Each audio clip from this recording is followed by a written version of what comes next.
Este es un análisis que no busca parodiar a nadie. Por ende, le pedí expresamente a producción que se tomara unos días.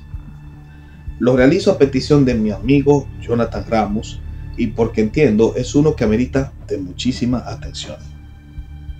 Me refiero al debate que sostuvo el profesor argentino con el ingeniero colombiano Hugo Delgado. Este debate se desarrolló el 25 de mayo del 2021 y se transmitió en la plataforma del profesor Jonathan. De hecho, el link está en la descripción de este video, abajo en los comentarios. Ahora bien, antes de iniciar el análisis, debo hacer un aclarando. Excúsame. ¿Qué tú haces aquí, producción? ¿Quién te dijo que yo iba a dejar de trabajar? Además, yo vine a supervisarte porque tú sin mí no haces buen trabajo. A la verdad que la felicidad en casa del pobre dura poco.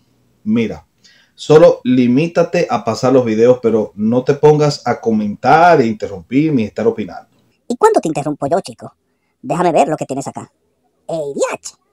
¿Tú analizas un video de 2 años atrás? Sí, ¿y? ¿Que tú no crees que ya pasó mucho tiempo? Justamente de eso quería hablar antes de iniciar el análisis. Existe la mala costumbre entre los analistas y opinólogos de YouTube, tanto creadores de contenido como público que comenta, en suponer que los eventos deben ser analizados en el mismo momento que ocurren, porque si no, se pierde interés y nadie los ve. Estas personas son víctimas de lo que yo llamo complejo cresta de la ola, ya que suponen se debe aprovechar la ola generada por una información para opinar y así estar en el ojo del huracán. Pero esto no es más que una evidencia de cuán desesperados estamos por ganar likes y obtener mayores suscripciones. No obstante, tal complejo no responde a nada más que el faranduleo y no tiene nada que ver con el esfuerzo académico. En este último caso, los análisis se toman mayor tiempo para proveer una respuesta sólida y sin ambages, tomándose el tiempo para cotejar los datos y así proveerle al público un contenido que los informe y no los infoxique. Tal es el caso de los debates. A fin de cuentas, como muy bien indicó Dante en su tiempo, el ejercicio de probar el músculo intelectual, como lo denomina Pacheco, traen cola. Esto debe ser así, y siempre lo ha sido, por lo que cuando ocurre un debate, se puede producir contenido del mismo años después y seguir siendo válido el análisis. Inclusive puede que un análisis posterior de mucho tiempo nos provea la oportunidad para generar nuevos debates. Si no, pregúnteselo a mi amigo Leonardo Mendoza y el caso Plasencia. Entiendo. Sí, y en muchas ocasiones descubrimos cómo muchas personas que consumen nuestro contenido no estaban enterados o no conocían nada sobre tal encuentro de ideas. Así que salen beneficiados en todo sentido y más cuando el análisis lo hace un tipo como yo. Alábate, pato, que mañana te guisan. Bueno. Entendido esto, pasemos al análisis. El debate Ramos v. Delgado de mayo 25, 2021 consistió en tratar el tema de la predestinación. El contexto del debate lo proveyó una serie de videos que Hugo le había dedicado a Jonathan, especialmente porque ya Hugo había estado leyendo ciertas obras protestantes que influyeron en la manera como explicaba su soteriología. ¿Qué? Escuché bien. ¿Que Hugo Delgado ha construido toda su comprensión de la soteriología católica en base a lo que afirman fuentes protestantes? Por supuesto. ¿Acaso no lo sabías? Pero seamos específicos. Su concepción de la justificación por fe, Hugo no la desarrolla de los autores católicos romanos. La base quizás la destile de algún documento oficial, pero los detalles y la profundidad de los conceptos los ha tomado prestados de N.T. Wright y de Alister McGrath, aunque ya sabemos que él lo cita de forma errónea. ¿No es cierto, Edgar? Él cita un libro que se llama Justitia Dei, de Alister McGrath. De hecho, él se llena la boca de Alister McGrath. Esto es un teólogo, historiador protestante que lo está diciendo. No es un católico, no soy yo.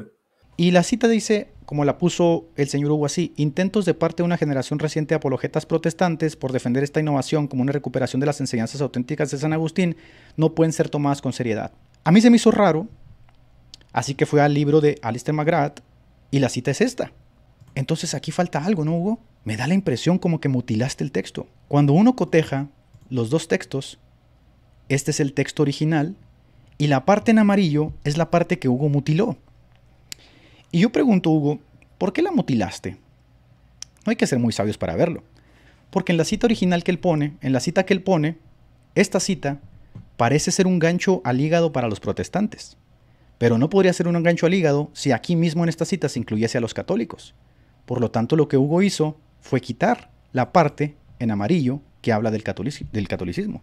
Ahora bien, el detonante de todo, entiendo, fue un debate que sostuve con Hugo en el canal de Jonathan unas semanas antes, el 8 de mayo, sobre la justificación. Por ende, podríamos decir que este debate entre Jonathan y Hugo fue ¿un coletazo del anterior? Más o menos. Pero debo decir que este último tuvo mayores vistas que el primero. De hecho, el debate Ramos v. Delgado alcanzó unas 41.000 visualizaciones, cantidad que solo sería superada por el debate que sostuve con Plasencia sobre la Eucaristía en el canal de Santiago Alarcón un año después. ¡Wow! Pero de que es un coletazo, lo fue, ya que Hugo mismo lo afirma. Muchas personas me dicen, bueno, yo vi su debate, pero realmente no vi mayores diferencias, pues. Entonces, ese es una de los puntos por los que quise hacer este debate contigo. Y en otra ocasión, muchos reformados van a estar con la posición de Néstor. Tal parece que para muchos catos la postura de Hugo era muy parecida a la mía, de ahí que quisiese debatir otra vez. Ahora, pasando al análisis, debo acotar dos aspectos importantes y que resumirán todo el contenido de este video. En primer lugar, están las impresiones de actitud y formato. Sin duda, al no haber un moderador y espacios controlados de tiempo, este debate entra más en la calificación de conversatorio con las virtudes y defectos de dicha modalidad. La actitud de ambos también fue digna de aplaudir, considerando que Hugo había sido alumno de Jonathan en algunos cursos pasados. ¿Qué? ¿Y ese chisme? Yo no me lo sabía. ¿Cómo?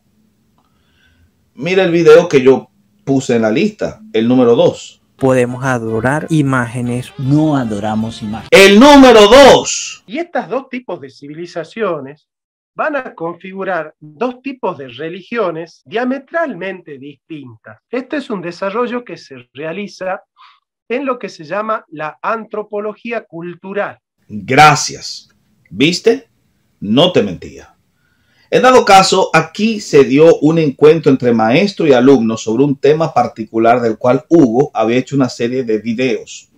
En una explicando la predestinación de manera que Jonathan mismo lo elogió. Me parece que es un video muy, muy interesante. Aunque lo hacía de una manera que mostraba ya su inclinación al garroterismo. El gran error de la soteriología protestante, lo que hacen ellos es insertar su teología y sus problemas y sus disputas en su interpretación bíblica. A mí no me gusta cuando me vienen con ideas del siglo XVI o XVII, para que no caigamos en ninguna de las dos herejías, que cometen una serie de errores y hacen una serie de suposiciones que no tienen ningún soporte en el texto. Nosotros tenemos dos caminos, ¿cierto? Tenemos el camino probado, el camino de la fe católica, o la verdad está allí, o la verdad está en la Iglesia Católica. Y tenemos todas estas innovaciones, toda esta historia y todo este cuento y todos esos detalles, eso está en el versículo.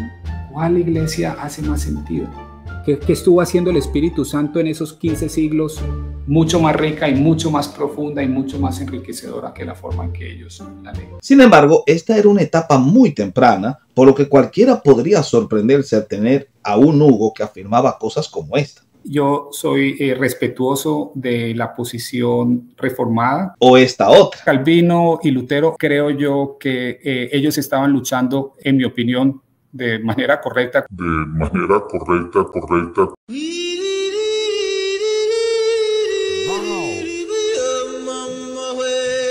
Y compararlo después al decir esto. ¿Cómo puede ser que se demoraron 15 siglos hasta que haya nacido Martín Lutero para entender la esencia del Evangelio? La teología protestante, ellos lo que hacen es de alguna forma ignorar toda una teología sistemática que ellos crean, torturando al texto para que el texto diga lo que su teología quiere decir. El protestantismo es inconsistente de principio a fin. Tener en mente estas ideas puede poner en riesgo el hecho de que un alma vaya al cielo. O por lo menos ocultando muy en lo profundo su boca de dragón. Paz, Prodo, deja tu cosa. Prosigamos. ¿Entendieron el primer aspecto? Estamos ante un conversatorio, no tanto un debate, donde primó cierto respeto de maestro a alumno y lo mejor, descubrimos el retrato del primer Hugo, antes de que se le cayese la máscara y le picase el aguijón del garroterismo. Ahora es necesario que tratemos los argumentos. Por fin. Lo primero que han destacado es que sobre predestinación, la ICAR no ha definido una posición definitiva. Al respecto, Hugo dice: la Iglesia Católica no tiene una posición definida con respecto al tema de la predestinación. Y con esto ha mostrado estar mejor informado que Max Roper Calvo cuando, en un debate con Jonathan, presupuso que su magisterio sí estaba definido al respecto. La doctrina de la predestinación, doctor Ramos, la enseña la Iglesia Católica, pero no como la enseñan ustedes. Ustedes creen en una preordenación. Pero a ver, patrón, si entonces está abierto el magisterio, ¿podría un católico asumir una definición calvinista de la predestinación y seguir siendo católico? Dejemos que el público juzgue cuál sea la respuesta a tu pregunta. Entonces, en la medida que nos movamos en la mitad, que no caigamos en esos dos extremos. Por supuesto que ante tal ambigüedad, Hugo confesó a cuál postura se inclina. Sorprendentemente rechaza el molinismo y prefiere al tomismo, al cual considera, por cierto, relativamente cercana. Sin embargo, no deja de aprovechar la ocasión para motejar la postura reformada de exagerar el impacto de la caída. Claro que al preguntársele en base a qué, no te provee una respuesta satisfactoria. ¿Exagerada con respecto a qué? Por eso te digo, pero te hago una pregunta allí. Ante tal afirmación, Jonathan responde contrastando las similitudes entre Aquino y Calvino, rescatando la relación entre Lutero y Ockham. Pero Lutero decía una frase muy interesante. Decía Lutero: la moral, y esto lo toma de Ockham, la moral te salva de la cárcel, pero no te salva del infierno. Y es aquí donde se realizó un hallazgo que se volvió legendario. Hugo no conocía el Ordo Salutis. Y aunque Jonathan se lo preguntó una, ¿cómo ordenarías los elementos del Ordo Salutis vos? Y otra vez, ¿cuáles son los elementos del Ordo Salutis? Hugo evade responder, por lo que al final debe Jonathan proveer la definición. Los conceptos de santificación, justificación, regeneración, glorificación, predestinación, que son los elementos del Ordo Salutis. Esa era la respuesta que tenía que dar Hugo, pero la voy a dar yo, no en base a lo que dice Calvino, sino en base a lo que dice la Biblia. Esta ignorancia del Ordo Salutis se volvería motivo de memes. ¿Y era importante ponerse a discutir sobre Ordo Salutis? Claro, porque es una discusión sobre predestinación, el preorizo griego, y esta es parte vital del orden de salvación. Si no se sabe ordenar, no sirve de nada discutir.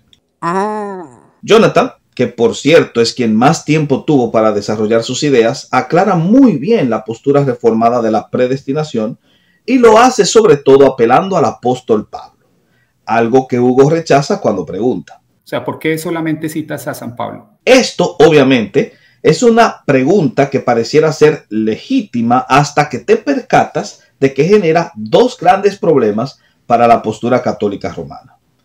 Uno, supone que habría contradicción entre Pablo y los demás escritores neotestamentarios, algo que por cierto Hugo explota cuando intenta colocar en frentes antagónicos a Pablo con Jesús. No es mi teología, es la teología. Esa es la teología de Jesús, la que te estoy leyendo. Cosa por demás risible, ya que la doctrina no solo se sostiene con Pablo, sino con otros escritores del Nuevo Testamento. Los textos más centrales que utiliza Calvino para sostener la predestinación están en el Evangelio de San Juan y en el de San Mateo. Y segundo, ¿qué haría Hugo con ciertos dogmas romanistas que muchas veces se sostienen con un solo versículo y casi siempre malinterpretado? Sí, como el de la Asunción de María. Exacto. Y no solo este, sino casi todos los dogmas marianos. Por no decir todos. Es debido a ese punto que Jonathan le propone debatir siguiendo el Ordo Salutis. El primer punto es la depravación total. Hugo poseía una imagen muy caricaturesca de la misma. Un carro recién salido del concesionario en el Jardín del Edén. Pero después de la caída, ese carro que salió del concesionario se chocó y tiene una pérdida total. Lo cual nos hizo sospechar que no se había leído las obras principales del pensamiento reformado sobre el particular. Cosa problemática porque tal parece no siguió su propio consejo. Nosotros no podemos andar por allí diciendo mentiras, cambiando cosas, trastornando citas. Decimos caricaturesca porque, como indicó Jonathan, Calvino nunca niega, por ejemplo, que el ser humano pueda ser buen padre, que pueda ser buen hijo, buen ciudadano. Lo que no puede es elegir a Dios porque sus sentidos están muertos. Pero claro que podría ser empático, aunque realmente sea un empático oscuro, tomando prestadas estas palabras de Robert Corona. Ahora bien, en su argumentación contra la idea de la imposibilidad de que un impío pueda elegir el bien supremo, Hugo trata de hallar un salvavidas sobre el cual apoyarse ante la clara explicación de Jonathan. Y lo hace al traer a colación el caso de Cornelio. Desde la perspectiva católica, ¿dónde es Cornelio salvo? Debo decir que este ejemplo es muy complicado y más cuando se presta atención, como hace Huguito, al concepto de memoria. Por supuesto que aquí encontramos otra evidencia de que Hugo no sabe mucho de soteriología reformada y el simple hecho de traer a colación este ejemplo bíblico demuestra su ignorancia respecto al Ordo Salutis. Esto por una de dos razones. Primero, o Cornelio ya no era pagano, sino que se había inclinado a reconocer al Dios de Israel como verdadero.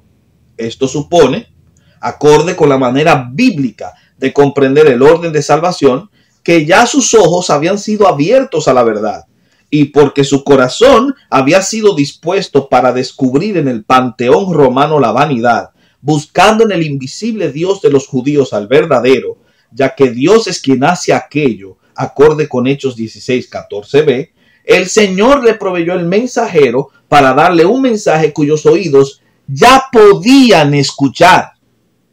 Lo que pasó con Cornelio fue precisión para entender aquello para lo cual Dios le había despertado.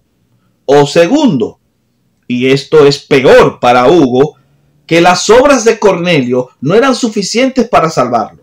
De manera que necesitó justamente el mensaje de salvación, porque sin este, sus buenas acciones no significaban nada. En otras palabras, que es el mensaje de Cristo, anunciado en esta ocasión por Pedro, no las buenas obras, lo que sirve de causa. Pero veamos cómo responde Jonathan. En 2 de Timoteo, capítulo 2, versículo 25 en adelante, dice que con mansedumbre corrige a los que se oponen por si quizá Dios les conceda que se arrepientan para conocer la verdad y escapen del lazo del diablo al que están cautivos a voluntad de él. Nosotros acá tenemos a Cornelio, que ha recibido la gracia común, la gracia preveniente, que es una gracia mediante el cual Cornelio pudo ser temeroso de Dios, porque el principio de la sabiduría es el temor de Dios, y es Dios el que da a todos la sabiduría, como dice Salmo, ¿no es cierto? Entonces, si el principio de la sabiduría es el temor de Dios, y Cornelio era temeroso de Dios, ese temor de Dios ya es un temor de la gracia, y no es mérito de Cornelio, salvo, ¿no es cierto?, que Hugo se haga medio semipelagiano y sostenga que el temor de Dios es un mérito del hombre y no una gracia de Dios. No podría haberlo dicho mejor. Y es justo aquí cuando apela Jonathan al retrato dado por Pablo sobre la depravación en Tito. Porque nosotros también éramos en otro tiempo insensatos, rebeldes. Está diciendo el apóstol, ¿no? El apóstol está diciendo, éramos insensatos, rebeldes, extraviados, esclavos de la concupiscencia, dice, y deleites diversos, viviendo en malicia y en envidia, aborrecibles y aborreciéndonos los unos a los otros. Yo me imagino que Hugo no le va a decir a Pablo que está siendo muy exagerado en hablar del pecado. Respondiendo de este modo a lo negado por Hugo. De la teología reformada es la posición de los reformadores es exagerar el impacto de la caída. Ante aseveraciones tan sólidas como esa, debe apelar Hugo al tema de las buenas obras en el cristiano. En el debate que sostuvo con mi persona, ya había evidenciado que su visión de las buenas obras en la vida del creyente era cuasi reformada. La gracia nos es dada para, ¿qué dice San Agustín? Para que podamos cumplir la ley. Entonces, la gracia es la que nos habilita para poder cumplir la ley. Y de hecho, yo se lo dejé saber. Está hablando como un reformado. Diale, patrón, qué directo fuiste. Por supuesto. ¿Y sabes algo? En ese debate con Jonathan, a Hugo se le escapa la confesión de entender que asume casi todo. En muy pocas cosas difiero. Entonces, quiero hacerte una pregunta. Si acabas de leer... Esto tenés que quemarle a la Biblia prácticamente. Ja, está buena esa de Jonathan, quemar su Biblia. Pero ese casi, él considera, tiene un gran obstáculo en Romanos 2:13. De hecho, este era su caballito de batalla en videos anteriores. El mismo que sacó en el debate que sostuvo conmigo. Y por supuesto que esta no sería la excepción. San Pablo dice en Romanos 2:13, los hacedores de la ley serán justificados. Para él, esto debe entenderse en la perspectiva del judaísmo del primer siglo. Lo que Hugo no se percata es que con esto caricaturiza la idea de obras en el calvinismo y está intentando justificar su soteriología desligando un versículo del resto de su pasaje y buscando una conexión judía que, aunque válida, desde la perspectiva de Hugo, se da en el cuestionable marco de N.T. Wright, cuya comprensión del trasfondo judaico ha sido puesta en duda. En particular, tras cometer la novatada de suponer que Pablo pertenecía a la línea farisaica de Shammai, cuando por testimonio del apóstol se sabe había sido educado a los pies de Gamaliel, primero, un miembro de la escuela gilelita. Lo triste del caso para Huguito es que su caballito de batalla cae de bruces al estrellarse con Romanos 3:20 y todo el resto de los capítulos 3 al 7. Ahora, ¿por qué dices que caricaturiza las obras en el calvinismo? Porque ningún reformado niega que las obras sean relevantes para evidenciar la salvación. Eso a Hugo se le ha explicado hasta la saciedad. La justificación nos habilita para las obras y que las obras son un resultado de la justificación. Y otra vez. Lutero y tú estarían de acuerdo ahora mismo si estuvieran hablando.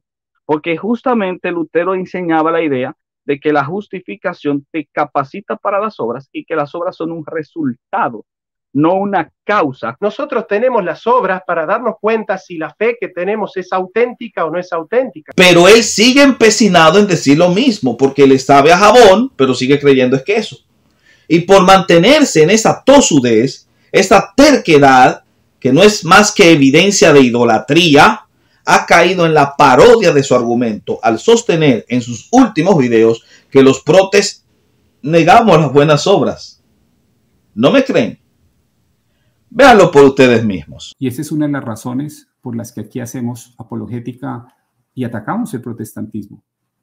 Porque uno se da cuenta que en el protestantismo no está ese énfasis tan fuerte en la santificación como sí lo hay en la Iglesia Católica. Esto, en el debate, ya se veía venir, aunque todavía Hugo no se hundía en las marismas del garroterismo de forma definitiva, pero mostraba esa inconsistencia interna propia del garrotero, como cuando niega la doble imputación al hacer una petición de principio. ¿Dónde está el gran intercambio en la Biblia? Dice entonces la Biblia, es más una así construcción teológica, pero yo quisiera ver dónde está en la Biblia. Pero Hugo, aplícale eso a los dogmas marianos, ya que muchos suenan más a construcción teológica y no los puedes destilar de la Biblia.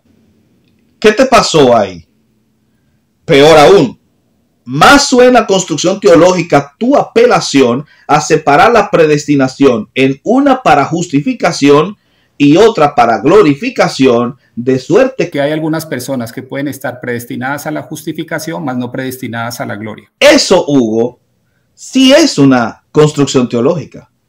Y de ñapa, una división artificiosa que te lo concedo, no te la inventaste tú, sino que podrías destilarla de cómo tu magisterio entiende la predestinación inadecuada o incompleta y la predestinación completa. En este punto, Hugo es coherente con Roma, o mejor dicho, con Tomás de Aquino, pero no con las Escrituras.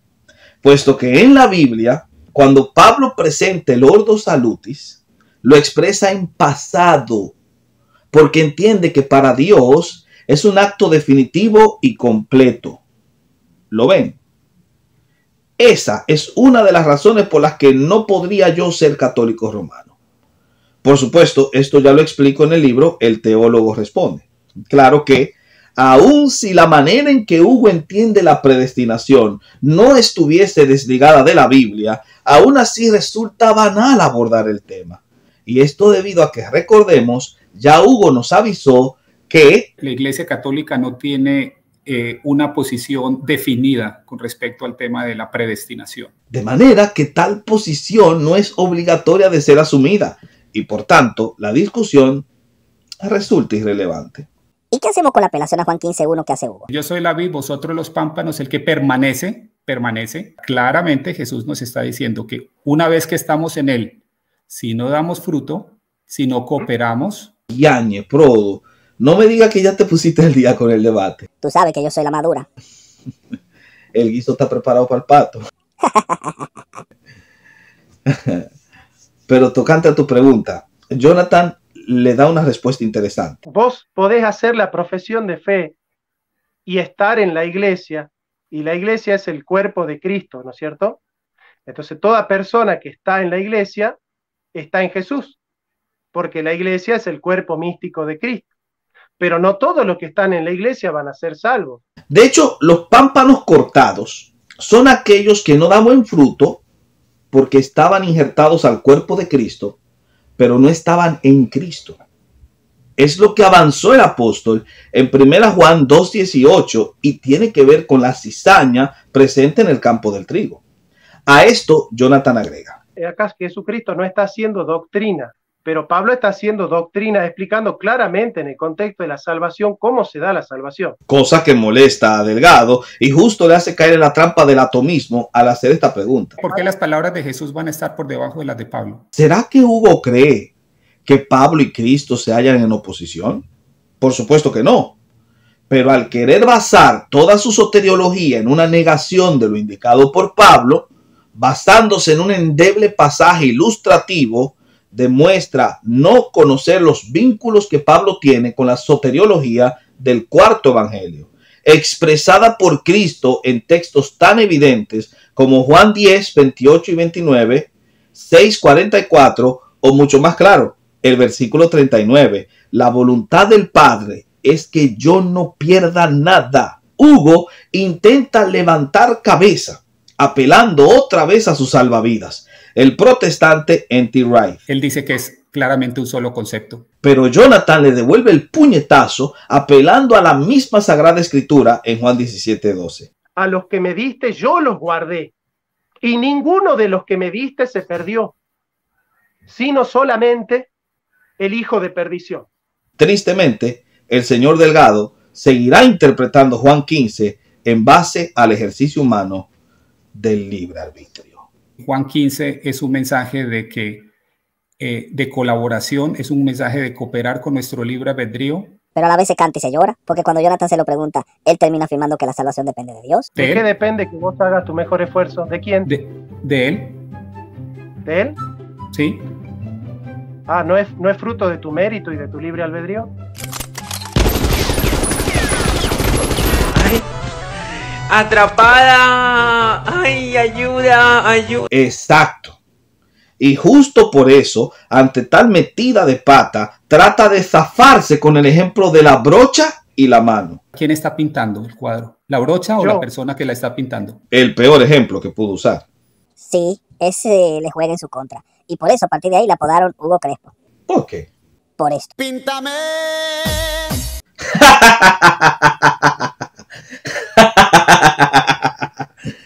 Qué vaina contigo, producción. Aunque a la luz es como Jonathan chicanea a Hugo con este ejemplo. ¿Quién está cantando? ¿El micrófono o Luis Miguel? Deberías cambiar el video referee. ¡América! Claro, y si Hugo cree que ganó el conversatorio, le pongo. Sueña. Es cierto, pero no hay necesidad de hacerlo, puesto que aparte de incurrir en una falacia ad populum, quiero entender esto y seguramente todo el mundo quiere entenderlo. E intentar conducir el debate a lo eucarístico. ¿Tú no crees que Cristo está en la Eucaristía? Él incurre en el error que acusa. O sea, afirma que Jonathan presupone la doctrina reformada en Juan 15, pero termina haciendo lo mismo. Como les mostré en Juan 15, para que lo miren, en la Biblia está muy claro la enseñanza de Jesús que podemos estar justificados y perder esa justificación. Hugo, por cierto, pierde el debate cuando reconoce que depende de Dios el esfuerzo humano. ¿De qué depende que vos hagas tu mejor esfuerzo? ¿De quién? De él. ¿De él? Sí. Ah, ¿no es fruto de tu mérito y de tu libre albedrío? Ay, atrapada. Ay, ayuda, ayuda. Diale, hay que cantarle ahí. Y lo duro es que, al verse entre la espada y la pared, lamentablemente, ¿El vaso está medio vacío o está medio lleno? pero no le sirve de nada. Y al final debes reconocer que acepta gran parte de lo que Jonathan enseña. Y así concluye el conversatorio. Creo que el punto central de nuestra vida definitivamente tiene que ser Cristo. Te digo que lo que más me llamó la atención fue este momento en que Jonathan se parece a un predicador puro. Que no necesitas ser católico para salvarte. Que lo único que necesitas para salvarte es la obra redentora de Cristo. Chacho, a mí se me enchinó la piel. ¿Verdad? A mí se me erizó cuando Jonathan le dice a Hugo esto. Si vos crees que la salvación viene por Cristo y no por la Iglesia Católica, entonces deja de hacer videos atacando a la fe reformada y ataca a los pecados del mundo. Dilo de nuevo. Y otra vez extra.